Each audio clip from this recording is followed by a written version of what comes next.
Please stand.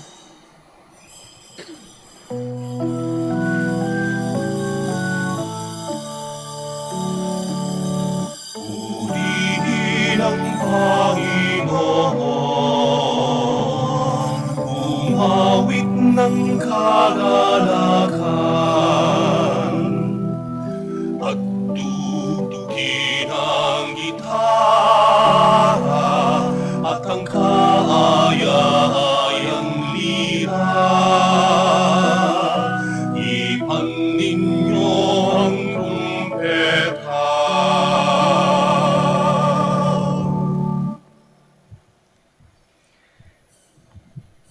In the name of the Father, and of the Son, and of the Holy Spirit, Amen.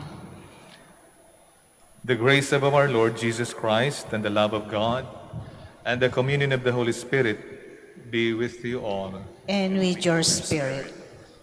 Brothers and sisters, let us acknowledge our sins and so prepare ourselves to celebrate the sacred mysteries.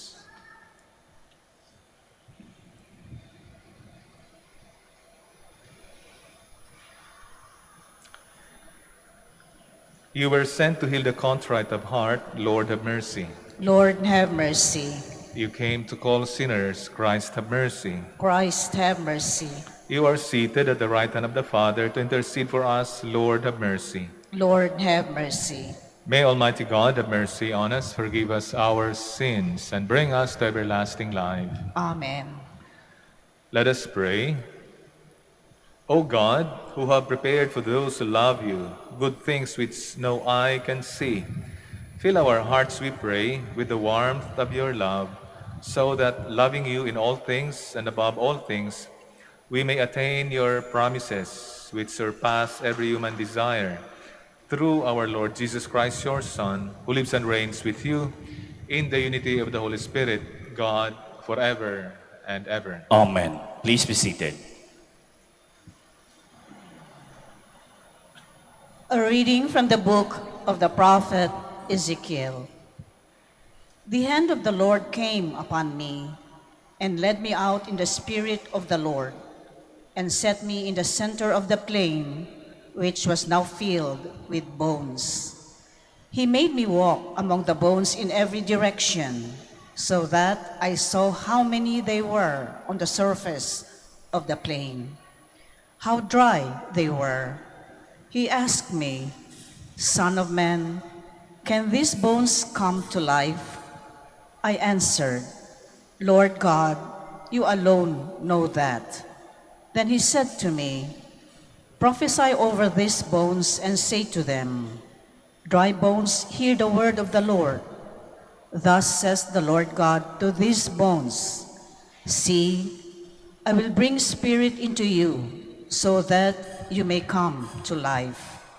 I will put sinews upon you, make flesh grow over you, cover you with skin, and put spirit in you, so that you may come to life and know that I am the Lord."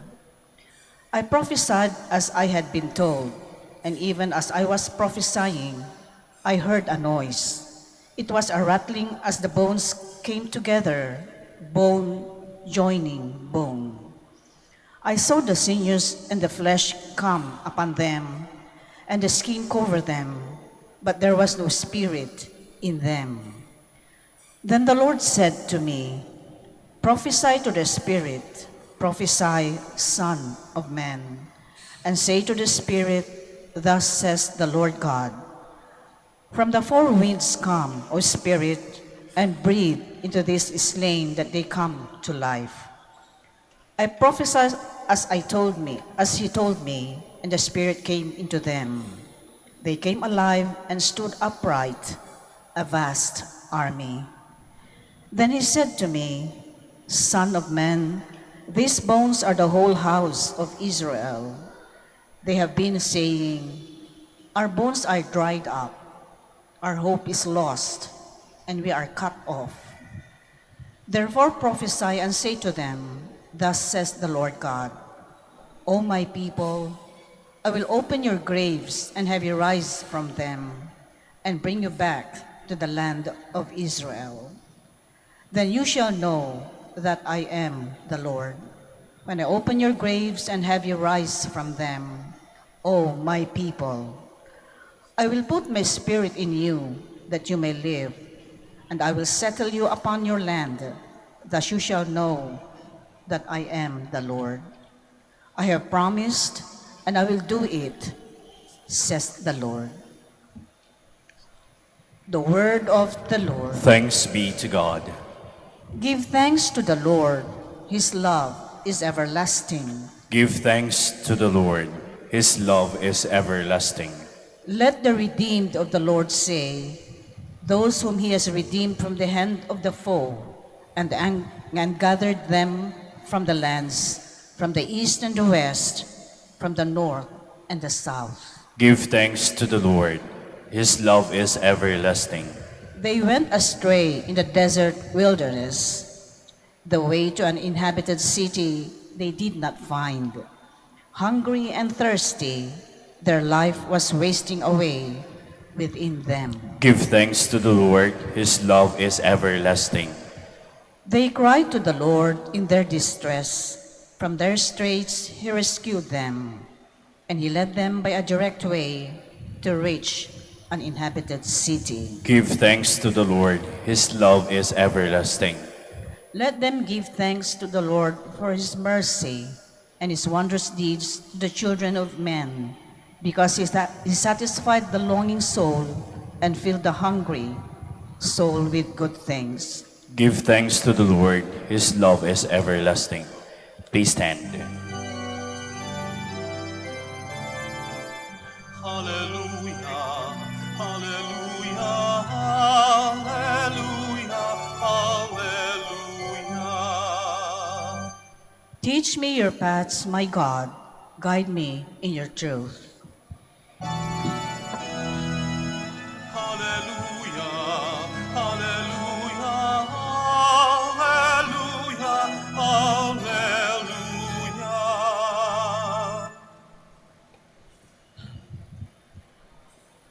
The Lord be with you. And with your spirit. A reading from the Holy Gospel according to Matthew. Glory to you, O Lord.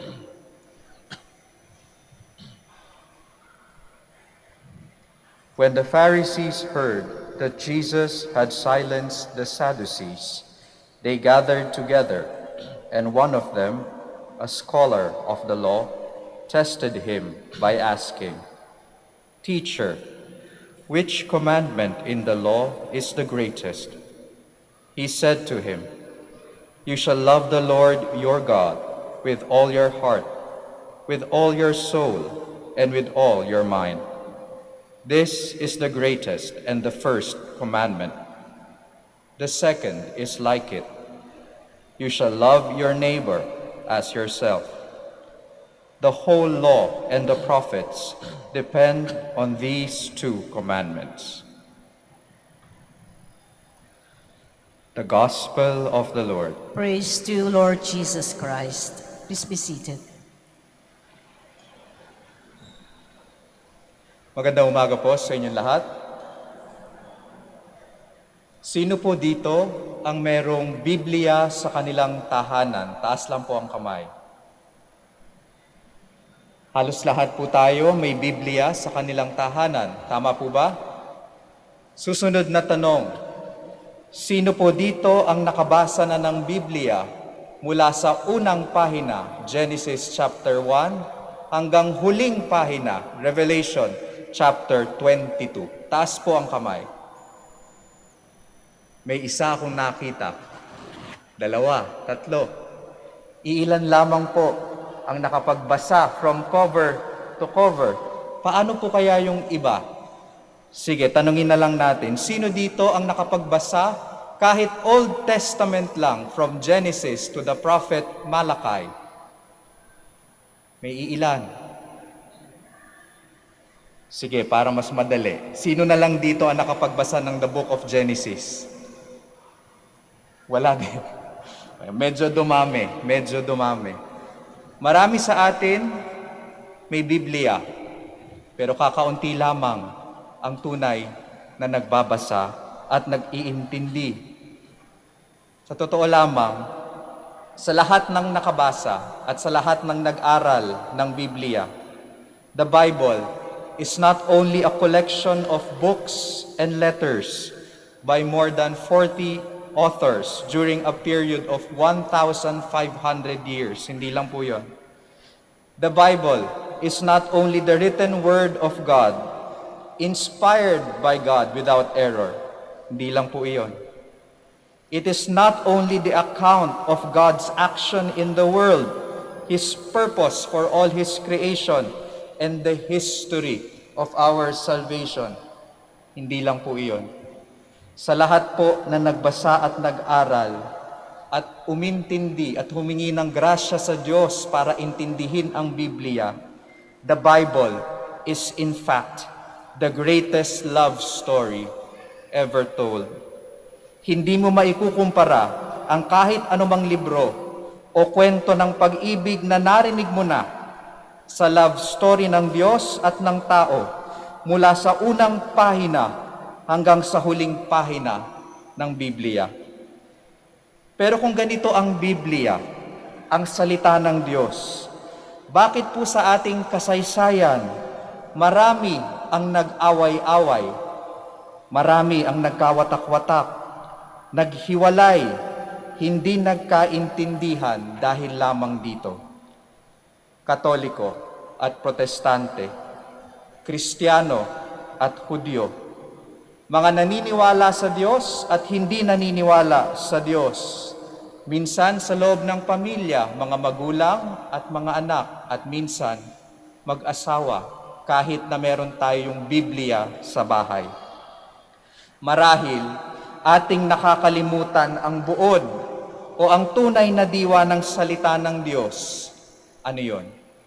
Pag-ibig.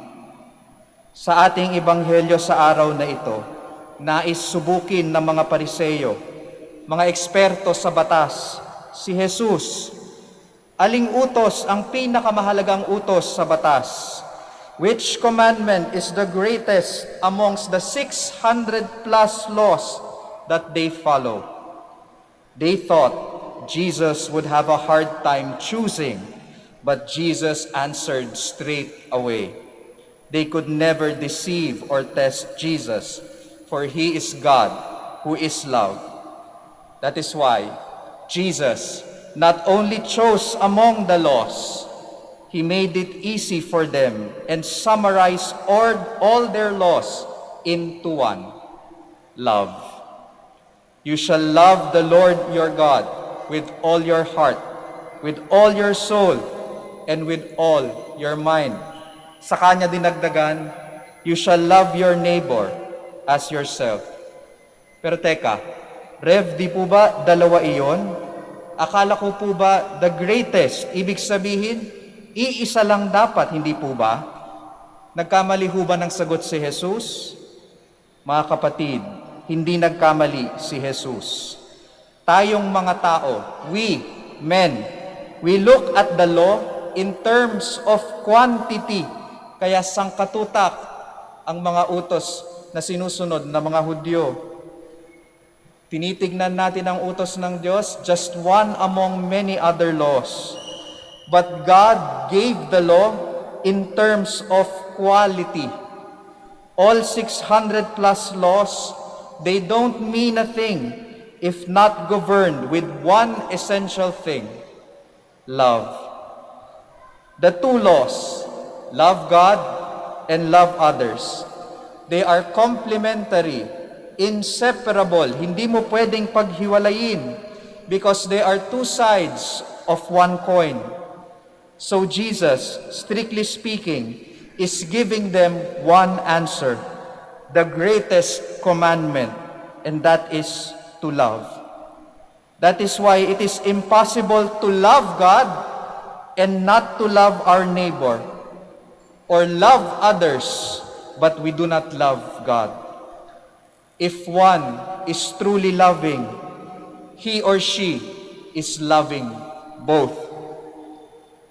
Brothers and sisters, mga kapatid, if we truly understand the greatest love story ever written, if we truly understand the Bible, kung talagang naiintindihan natin ang ating pananampalataya. Everything that we say, everything that we do is governed by this one greatest commandment, to love. Unfortunately, we often have a different interpretation, a different definition, and a different meaning of love. Kaya hindi nakapagtataka na kahit tayo'y Kristiyano, meron pa rin ang hindi nagkakaintindihan, meron pa rin mga nag-aaway, meron pa rin naghihiwalay. Tandaan, love is not a mere emotion. Kapag hindi ka na masaya, ayaw mo na. Kapag mahirap na, bibitaw ka na. Love is not a mere emotion. Love is a choice. It is willing or wanting the good of the other, kahit mahirap, minsan kahit masakit. Sabi nga ni San Pablo, love is patient, love is kind, it rejoices in the truth, it bears all things, love forgives. Mga kapatid, sa panahon po natin ngayon, maraming ibig sabihin ang pag-ibig.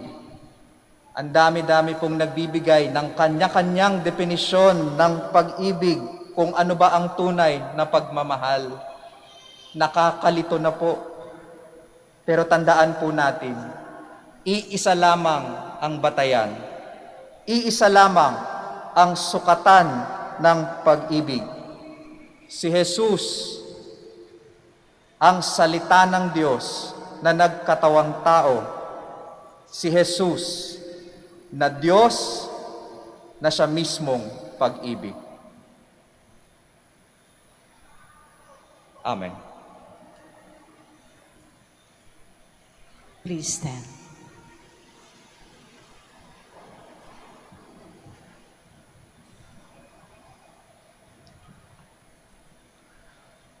For every petition we shall answer, Lord, hear our prayer. Lord, hear our prayer. That the Church, through its leaders, may bring the faithful to a deeper knowledge and love of God, let us pray to the Lord. Lord, hear our prayer. That obedience to God's law may guide those who govern us, let us pray to the Lord. Lord, hear our prayer. That our homes may be places of God's presence, where everyone is taught to care and respect one another as a child of God. Let us pray to the Lord. Lord, hear our prayer. That by the gentle touch of the Spirit, we may have a deeper compassion for the sick and the elderly. Let us pray to the Lord. Lord, hear our prayer. That Christ may bring to his eternal kingdom our departed loved ones. Let us pray to the Lord. Lord, hear our prayer. Let us now lift up the intentions of our community and our personal intentions.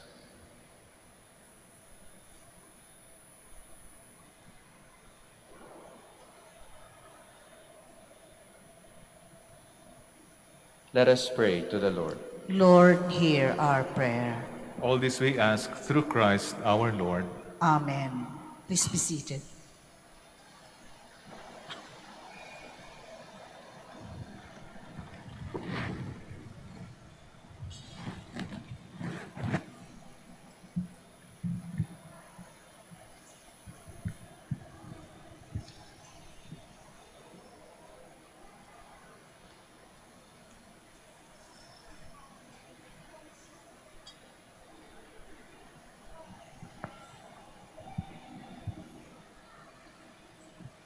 Bless our Lord God of all creation, through goodness this bread to offer, fruit of the earth, work of human hands, become our bread of life. Blessed be God forever.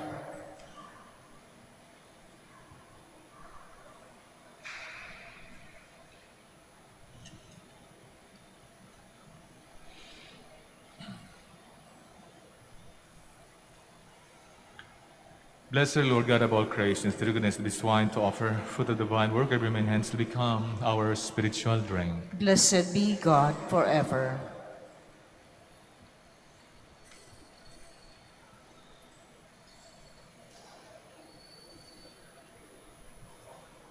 Please stand. Pray, my dear friends, that this sacrifice of yours and mine be made acceptable to God, the Almighty Father. May the Lord accept the sacrifice at your hands for the praise and glory of his name, for our good and the good of all his holy church. Receive our oblation, O Lord, by which is brought about a glorious exchange, that by offering what you have given, we may merit to receive your very self through Christ our Lord. Amen. The Lord be with you. And with your spirit, Lift up your hearts. we lift them up to the Lord. Let us give thanks to the Lord our God. It is right and just. It is truly right and just, our duty and our salvation, always and everywhere to give you thanks, Lord, Holy Father, Almighty and eternal God. For in goodness you created man, and when he was justly condemned, in mercy you redeemed him through Christ our Lord. Through him the angels praise your majesty, dominions adore, and powers tremble before you. Heaven and the virtues of heaven and the blessed seraphim worship together with exaltation. May our voices, we pray, join with theirs in humble praise as we acclaim.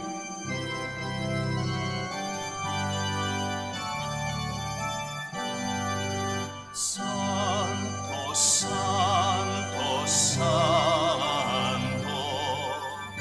Panginoong Diyos na makapangyarihan, napupuno ang langit at lupa ng kalwalhatian mo. Osana, Osana, sa kaitasan, Osana, Osana, sa kaitasan. Pinagpala ang naparirito sa ngalan ng Panginoon. Osana, Osana, sa kaitasan, Osana, Osana, sa kaitasan. Please kneel. You are indeed holy, Lord, the fount of all holiness. Make holy, therefore, these gifts, we pray, by sending down your Spirit upon them like the dewfall, so that they may become for us the body and blood of our Lord Jesus Christ. At the time he was betrayed and entered willingly into his passion, he took bread and giving thanks, broke it, and gave it to his disciples, saying, "Take this, all of you, and eat of it, for this is my body, which will be given up for you."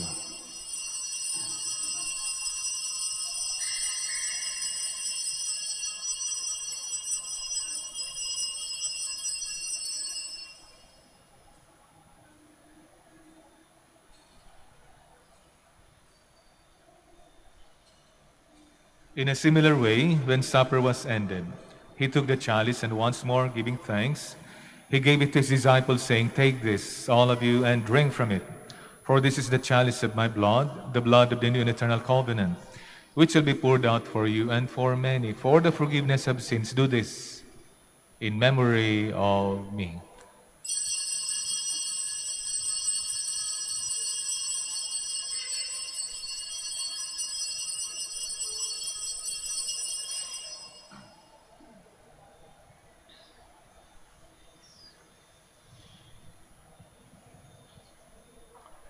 The mystery of faith.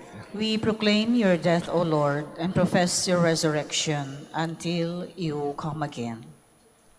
Therefore, as we celebrate the memorial of his death and resurrection, we offer, Lord, the bread of life and the chalice of salvation, giving thanks that you have held us worthy to be in your presence and minister to you. Humbly we pray that, partaking of the body and blood of Christ, we may be gathered into one by the Holy Spirit.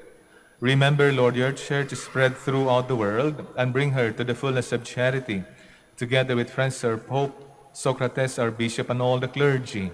Remember also our brothers and sisters who have fallen asleep in the hope of the resurrection, and all who have died in your mercy. Welcome them into the light of your face.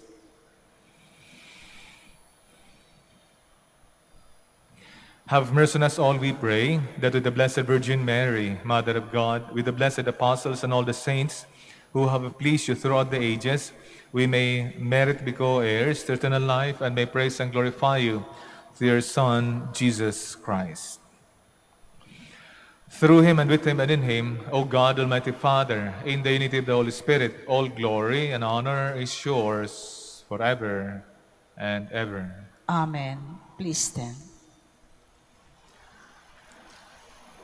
At the Savior's command and formed by divine teaching, we dare to pray.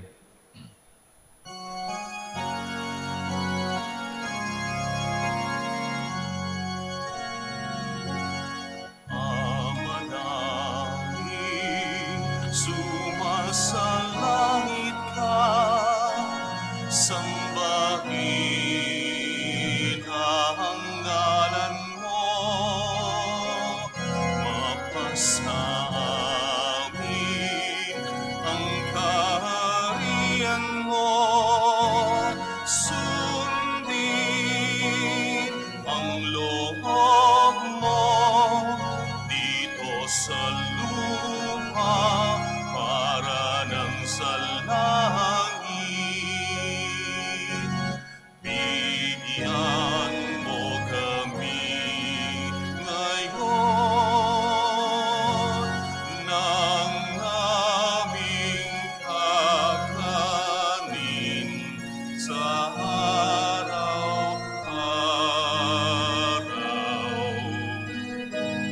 At patawarin mo kami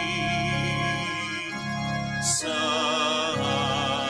aming mga sala, para ng pagpapatawad namin sa nagkakasala sa amin.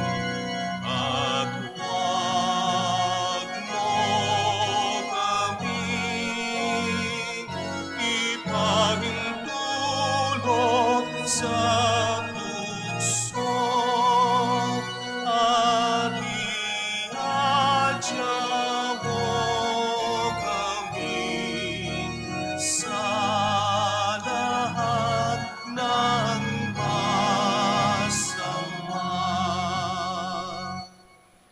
Deliver us, Lord, we pray, from every evil. Graciously grant peace in our days, that by the help of your mercy, we may be always free from sin and safe from all distress, as we await the blessed hope and the coming of our Savior, Jesus Christ. For the kingdom, the power, and the glory are yours, now and forever. Lord Jesus Christ, who said to your apostles, "Peace I leave you, my peace I give you," look not on our sins, but on the faith of your church, and graciously grant her peace and unity, in accordance with your will, who live and reign forever and ever. Amen. The peace of the Lord be with you always. And with your spirit.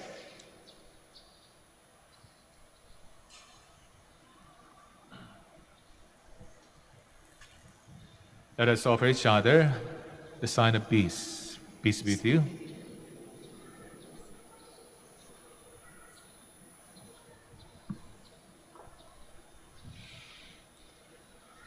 Lamb of God, You take away the sins of the world, have mercy on us.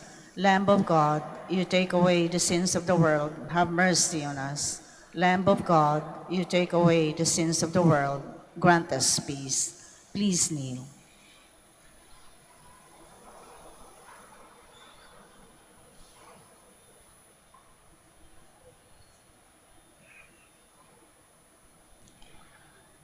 behold the Lamb of God. Behold him who takes away the sins of the world. Blessed are those called to the supper of the Lamb. Lord, I am not worthy that you should enter under my roof, but only say the word, and my soul shall be healed. May the body of Christ bring us to everlasting life.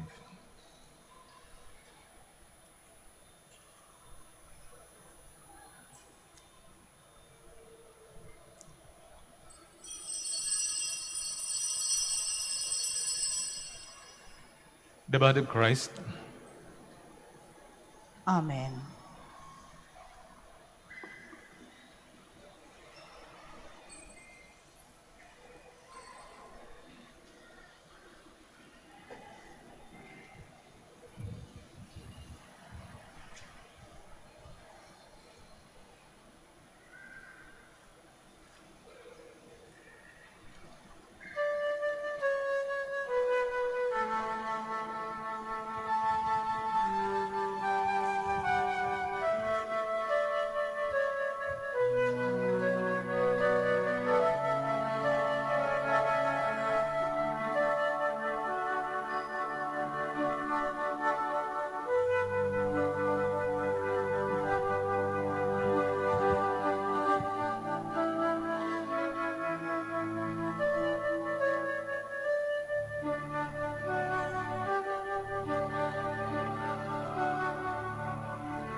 I love the Lord.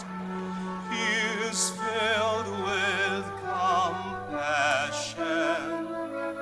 He turned to me on the day that I come from the snares of the dark. Oh Lord, save my life, be my strength.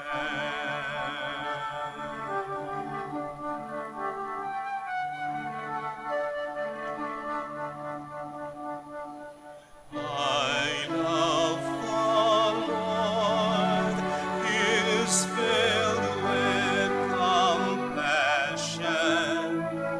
He turned to me on the day that I come from the snares of the dark. Oh Lord, save my life, be my strength.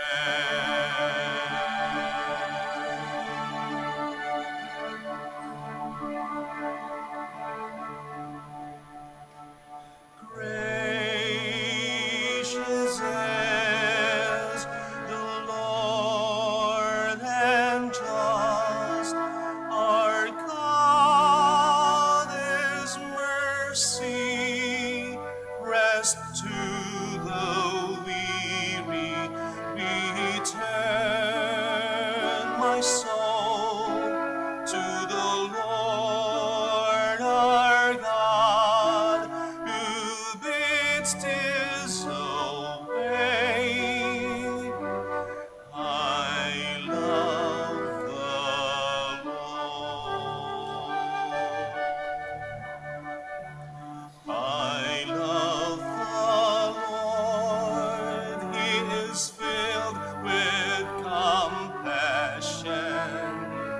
He turned to me on the day that I come from the snares of the dark. Oh Lord, save my life, be my strength. How can I repay the Lord for all the goodness He has shown me? I will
from the snares of the dark. O Lord, save my life, be my strength.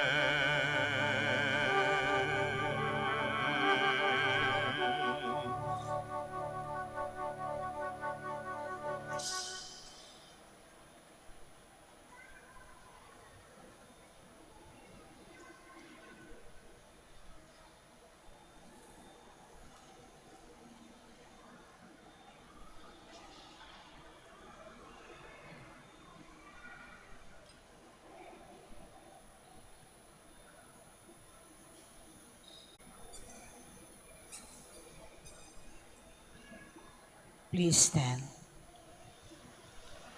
Let us pray.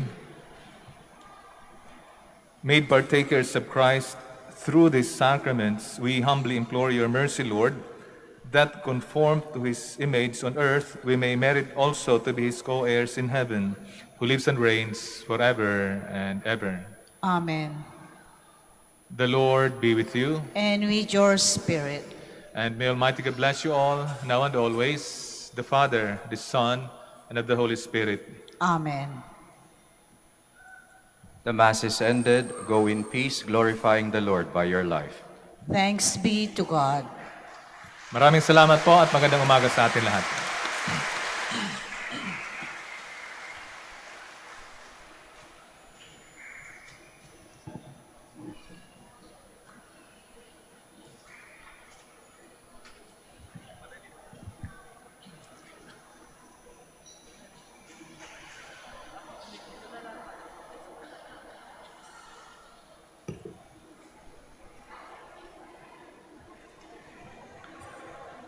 We shall now pray for the sick and the blessing of your rosaries and images.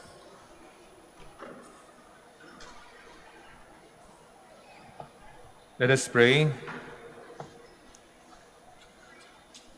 God, our Almighty Father, by your blessing, you give us strength and support in our frailty. Turn with kindness toward our sick brothers and sisters. Free them from all illness and restore them to good health. Through the intercession of Our Lady of the Rosary of Manaoag, so that in the sure knowledge of your goodness, they will gratefully bless your holy name. We ask you this through Christ our Lord. Amen. We shall now bless your rosaries and other religious articles.